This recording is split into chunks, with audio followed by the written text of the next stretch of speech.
এবং মিডিয়া যেগুলো ৫ আগস্টের পরে মিডিয়ার মালিকরা যারা পালিয়ে গিয়েছিল, সেই মিডিয়া মালিকদেরকেও বিএনপি একেবারে শেষ মুহূর্তে অ্যালাইন করছে যখন দেখছে তার পরাজয় নিশ্চিত, তাকে জনগণ ভোট দিচ্ছে না।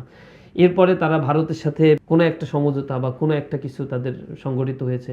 আগে যারা মাজলুম ছিল সেই মাজলুমরা এখন জালেমে পরিণত হয়েছে এবং জুলাইয়ের পর থেকে শত শত হত্যাকাণ্ডের ঘটনা তাদের হাতে ঘটেছে। বিএনপির কথা বলছি, যুবদলের কথা বলছি, ছাত্রদলের কথা বলছি।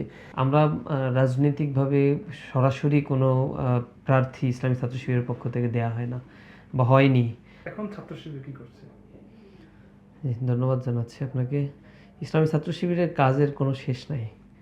আমরা আমাদের সাংগঠনিক বেসিক যে কার্যক্রমগুলো, এই কার্যক্রমগুলো তো সারাক্ষণই ব্যস্ত থাকতে হয় একজন ছাত্র সংগঠনের দায়িত্বশীলকে। এবার কর্মী পর্যন্ত আমাদের এই কার্যপ্রণালীগুলো প্রতি মাসে কী ধরনের কার্যক্রম পরিচালিত হবে, সাংগঠনিক এবং দাওয়া ২ ধরনের কার্যক্রমই আমরা সাধারণভাবে পরিচালনা করে থাকি। তো সেক্ষেত্রে আমরা আমাদের স্বাভাবিক সাংগঠনিক কার্যক্রম করছি।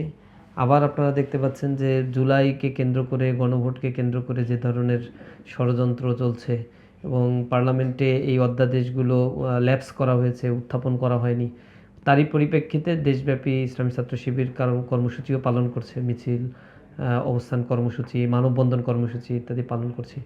ওভারঅল ইসলামী ছাত্র শিবিরের কার্যক্রমগুলো এত বেশি ভার্সাটাইল এবং এত বেশি ডাইভার্সিফাইড যে এগুলো আসলে রেগুলার ওয়ার্কের মধ্য দিয়েই বছরব্যাপী আমাদেরকে করে যেতে হয় এবং প্রতিটা স্তরের জনশক্তিকেই কোনো না কোনো কাজের মধ্যে আমরা ইনভলভ করে রাখি সবসময়। আচ্ছা, একটা বলি আমরা দেখি যে রাজপথে থাকলে সবাই বলে যে নেমে এসছে, সবাই গোষ্ঠী শুদ্ধ নেমে আসছে। আবার মানে চুপচাপ থাকলে, মানে কোনো কিছু না করলে বলে যে মনে হয় কি জানি কোনো ষড়যন্ত্র করতেছে। এটা মূলত শিবিরের ক্ষেত্রে বলা হয়, আসলে কি তাই কিনা? মানে এখন যেটা আলোচনা, মানে বিরাট কোনো আলোচনা হচ্ছে না আর কি, সেজন্য সেই প্রেক্ষিতে বলা। না, বিষয়টা ওরকম কিছুই না। দেশের স্বার্থে আমরা সবসময় আমাদের কার্যক্রমগুলো পরিচালনা করি। যদি কখনো এমন কোনো ক্রাইসিস জাতির জন্য হয়, যখন রাস্তায় নামা প্রয়োজন, তখন ইসলামী ছাত্র শিবির সরব ভূমিকা পালন করে। দেশের স্বাভাবিক অবস্থায় কোনো অ্যানার্কি সিচুয়েশন তৈরি করে দেশের মানুষের মধ্যে আতঙ্ক, ভীতি তৈরি করা অথবা তাদের মনের মধ্যে একটা মানে নেগেটিভ কোনো বিষয় দেয়া, এই জাতীয় কার্যক্রম ইসলামী ছাত্র শিবির কখনোই করে না। আমরা মনে করছি দেশটা যদি ভালোভাবে চলে, তার অর্থনৈতিক স্ট্রাকচার, তার সাংস্কৃতিক অবস্থান, তার সামগ্রিক কার্যক্রমগুলো ভালোভাবে চললে এটাই বরং একটা জাতির জন্য কল্যাণকর এবং দেশে স্থিতিশীল অবস্থা বিরাজমান হলে অর্থনীতির যে দৈন্যদশা তা থেকে সরকার কাটিয়ে উঠতে পারবে। তবে সরকার যদি সেই দিকে না হেঁটে যদি অন্য চক্রান্ত করতে চায়, ভারতের এজেন্ডা বাস্তবায়ন করতে চায় অথবা ডিপ স্টেটের ফাঁদে পা দিয়ে তারা যদি জনগণের বিরুদ্ধে গিয়ে জনবিরোধী কর্মসূচি পালন করে বা কর্মকাণ্ড গ্রহণ করে, ইসলামী ছাত্র শিবির সেই ক্ষেত্রে তাৎক্ষণিকভাবেই আমরা কর্মসূচি প্রণালীগুলো প্রণয়ন করি এবং আমরা কার্যক্রমগুলো ময়দানে পালন করার জন্য চেষ্টা করি। নির্বাচনে আপনাদের মানে ছাত্র শিবিরের ভূমিকা কি ছিল? এটা নিয়ে তো অনেক সমালোচনা ফেসবুকে হচ্ছে, আপনাদেরকে নানাভাবে সমালোচনা করা হচ্ছে, বিশেষ করে আপনাদের ভক্তরাই, যে তারা কি করলো, কি করতেছে। ইসলামী ছাত্র শিবিরের যে ভূমিকা রাখা দরকার সেই ভূমিকাটুকুই ইসলামী ছাত্র শিবির রেখেছে। আমরা রাজনৈতিকভাবে সরাসরি কোনো প্রার্থী ইসলামী ছাত্র শিবিরের পক্ষ থেকে দেয়া হয় না বা হয়নি। আমরা লাস্ট মুহূর্তে গিয়ে আমরা বলেছি যে দেশের জন্য যারা কাজ করবে, জাতির কল্যাণের জন্য যারা ভূমিকা রাখবে, তাদের ইশতেহারগুলো দেখে ইসলামী ছাত্র শিবির জুলাই পরবর্তী যে বাংলাদেশের প্রেক্ষাপট তৈরি হয়েছে সেই প্রেক্ষাপটের আদলে যারা নিজেদেরকে ইশতেহারে ঘোষণা দিতে পারবে এবং কল্যাণমুখী কাজ করতে পারবে তাদের পক্ষে ইসলামী ছাত্র শিবির থাকবে। আমরা দেখি যে জুলাইয়ের পরে আগে যারা মাজলুম ছিল সেই মাজলুমরা এখন জালেমে পরিণত হয়েছে এবং জুলাইয়ের পর থেকে শত শত হত্যাকাণ্ডের ঘটনা তাদের হাতে ঘটেছে। বিএনপির কথা বলছি, যুবদলের কথা বলছি, ছাত্রদলের কথা বলছি। তারা যে কর্মকাণ্ডগুলো করেছে, ব্যবসায়ীকে প্রকাশ্যে পাথর মেরে হত্যা করেছে, চাঁদা নিয়ে সংঘাতের কারণে শত শত মানুষকে তারা আহত করেছে, হত্যা করে ফেলেছে। এর এগেইনস্টে বাংলাদেশের যে নতুন ধারার একটা রাজনীতির মূল স্ট্রিমে জামাত ইসলামী উঠে এসেছে এবং তারা বলছে চাঁদাবাজ মুক্ত, সন্ত্রাস মুক্ত, দলীয় লেজুর ভিত্তি মুক্ত, যোগ্যতা সম্পন্ন মানুষদের, খোদাভীতি বা তাকওয়াবান মানুষদেরকেই ক্ষমতায় নিয়ে আসাটাই হচ্ছে আমাদের মূল লক্ষ্য। সে আলোকে জামাত ইসলামী যে এজেন্ডাগুলো থ্রো করেছে, যে ধরনের ক্যান্ডিডেট তারা ঘোষণা করেছে। ইসলামী ছাত্র শিবির তার সাথে ঐক্যমত্য পোষণ করে তাদেরকে সহযোগিতা করেছে। এবং সেই ক্ষেত্রে আমরা আরও কয়েকটা রাজনৈতিক দলের ক্যাম্পেইনেও অংশগ্রহণ করেছিলাম, যেমন বাংলাদেশ ডেভেলপমেন্ট পার্টি, এর বাইরে ছিল হচ্ছে খেলাফত মজলিস, মামুনুল হক সাহেবের রাজনৈতিক দল, এরকম অন্য অন্য আরও রাজনৈতিক দলের ক্যাম্পেইনগুলোতে আমরা অংশগ্রহণ করেছি। সুতরাং ইসলামী ছাত্র শিবির টোটাল নির্বাচনের প্রক্রিয়ায় তার জনশক্তি যারা ছিল, যেহেতু আমরা এই সোসাইটির অংশ, পার্ট, এবং আমাদের ভোটাধিকার আছে, সুতরাং আমরা যে কোনো একটা আইডিওলজিকে আপহোল্ড করার জন্য বা এই সমাজের জন্য, জাতির জন্য, রাষ্ট্রের জন্য যা কল্যাণকর সেই কথাগুলো মানুষের কাছে পৌঁছে দেওয়ার জন্য আমরা ক্যাম্পেইন করেছি, চেষ্টা করেছি।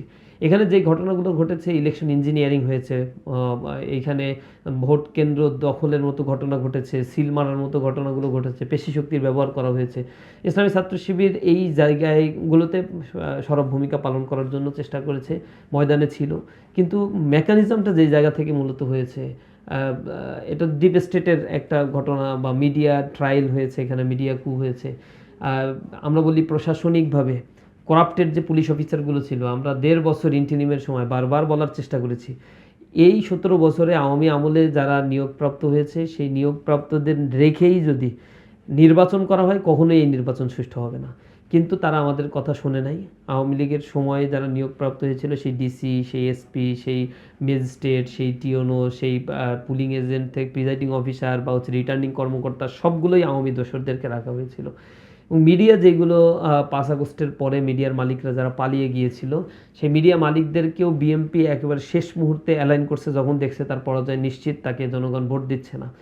এরপরে তারা ভারতের সাথে তাদের আমরা এখন প্রকাশ্যেই হয়তো বুঝতে পারছি কোনো একটা সমঝোতা বা কোনো একটা কিছু তাদের সংগঠিত হয়েছে, যার ফলশ্রুতিতে তারা ভারতের বিরুদ্ধে কোনো কথা বলছে না, ভারতের বিপক্ষে কোনো স্ট্যান্ড নিচ্ছে না।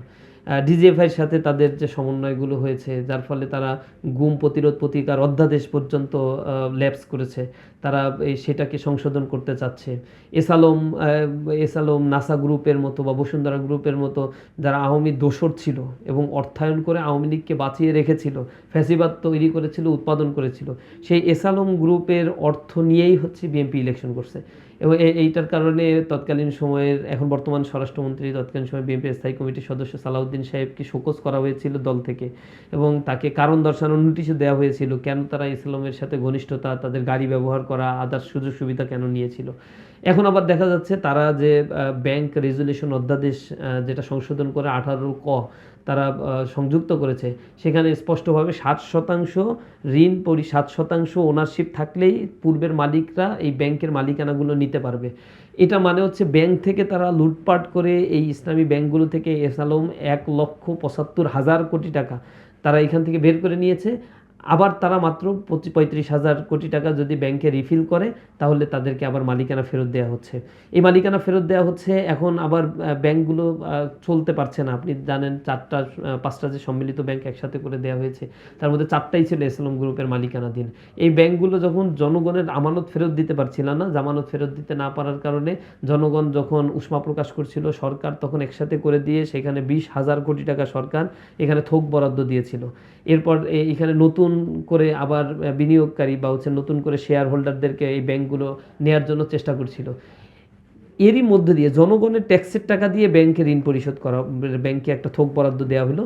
আবার সেই ব্যাংকগুলোকে একটা অধ্যাদেশ জারি করে বা একটা অধ্যাদেশের একটা ধারা পরিবর্তন করে সেই ব্যাংকের মালিকানাগুলো আবার পূর্বের ব্যাংক ডাকাতদের কাছেই ফেরত দিয়ে দেওয়া হলো। অথচ এই ব্যাংকগুলো আবার জনগণের জামানত ফেরত দিতে পারছে না। এমন একটা দুষ্ট চক্রের মধ্যে এই দেশের অর্থনীতিকে ফেলে দেওয়া হয়েছে, যে দুষ্ট চক্র থেকে রাজনীতিবিদরা বের করতে পারছে না এই দেশটাকে। তো সামগ্রিকভাবে এই বিরুদ্ধেই আমাদের অবস্থানটা তৎকালীন সময় ছিল, জনগণকে সচেতন করেছি। কিন্তু সামগ্রিকভাবে একটা রাষ্ট্রযন্ত্র, সামগ্রিকভাবে করাপ্টেড অফিসার যারা রয়েছে, সামগ্রিকভাবে করাপ্টেড মিডিয়া, বিজনেস সেক্টর, যেটা বিজনেসম্যানরা তাদের বিজনেস ঠেকানোর জন্য টোটাল মিডিয়াটা দিয়েই হচ্ছে বিএনপিকে সাপোর্ট দিয়েছে। এই সম্মিলিত একটা আক্রমণ যেটা প্রতিহত করা বা যেটার এগেনস্টে দাঁড়ানোটা অনেক ডিফিকাল্ট একটা ব্যাপার ছিল। জনগণকে সেই জিনিসগুলো এখন জনগণ হাড়ে হাড়ে টের পাচ্ছে, বুঝতে পারছে এবং বিএনপি কাদের সাথে কিভাবে আঁতাত করে ক্ষমতায় আসছে এটা এখন সবার কাছে পরিষ্কার আছে। আমরা মনে করি সামনে এই বিষয়গুলোতে জনগণ তাদের ভূমিকা রাখবে, রায় দিবে এবং আমাদের যে জায়গাগুলোতে গ্যাপ ছিল সেই জায়গাগুলোতেও আমাদেরকে আরও বেশি কাজ করার সুযোগ আছে।